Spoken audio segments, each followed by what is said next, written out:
Hello, and thank you for coming in to Vanessa Pretty Vibes, the Missing Podcast. Tonight's story is about Mickey Wright, sir. Um, and this case is still open, which is sad.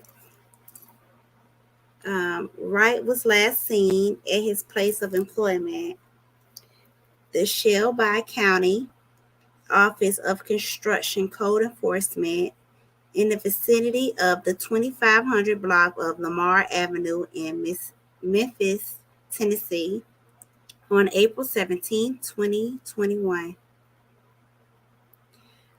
He was last given a citation in a car lot at the time. He did not return to his office to turn in his company logo or company truck.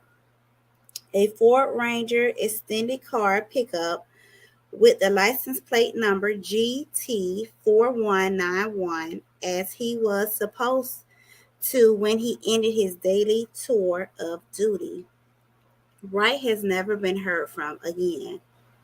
On April 19, 2 days after he disappeared, Wright's code enforcement identification and badge and some other personal items of his were found by his Jeep in a creek in Oliver Branch, Mississippi. On April 27, his company vehicle was found in a rural wheat field in Marshall County, Mississippi. The truck has been set on fire and completely destroyed. A photograph of it is posted.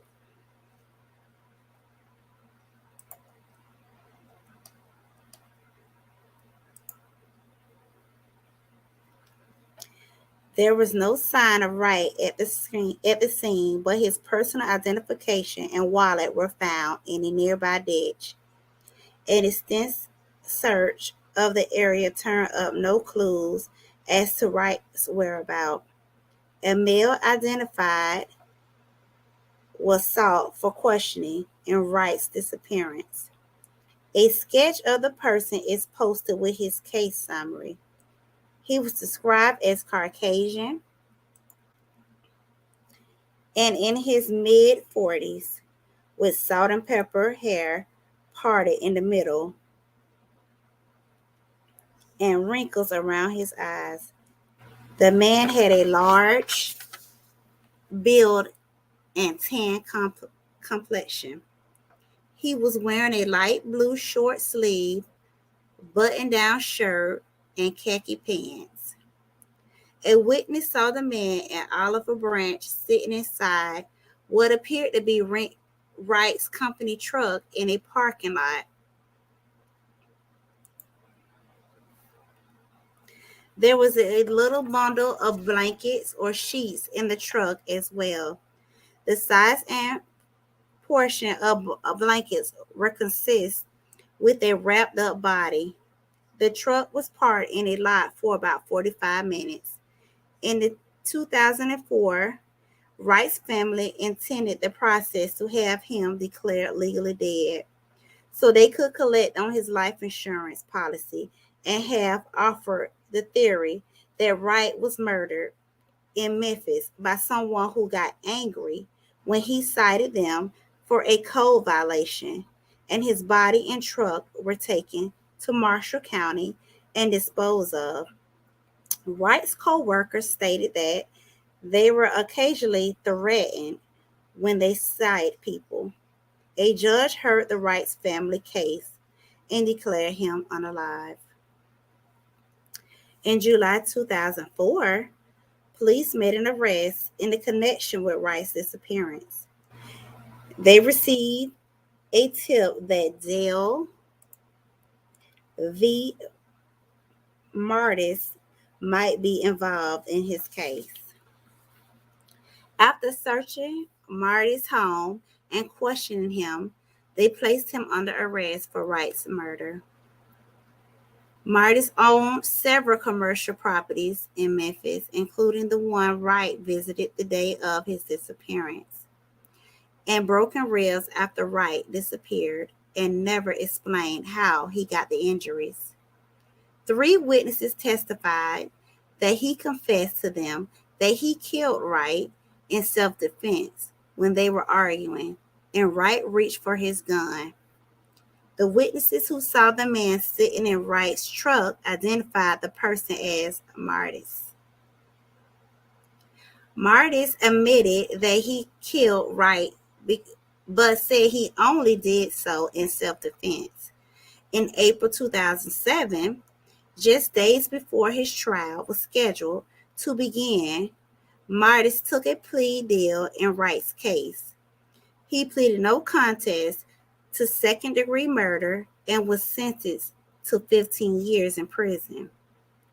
Wright's family protested against the plea and the sentence and asked the judge not to allow it, saying it was too lenient, but the deal went through anyway.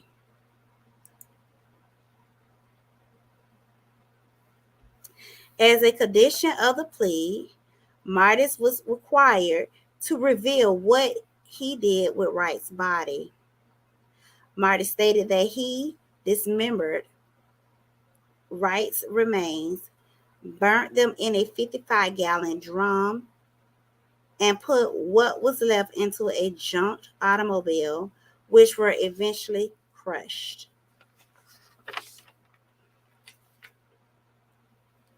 State prosecutors turned the Wright file over to federal authorities after Martis pleaded agreement was concluded. Federal courts allowed to prosecute racially motivated crimes as civil rights violation. In March 2011, Martis pleaded no contest in federal court to Wright's murder.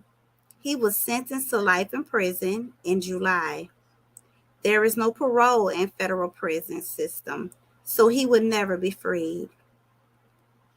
It was only a week before Martis' federal sentencing that authorities learned he was also responsible for the 1998 murder of his friend, Henry Askerman.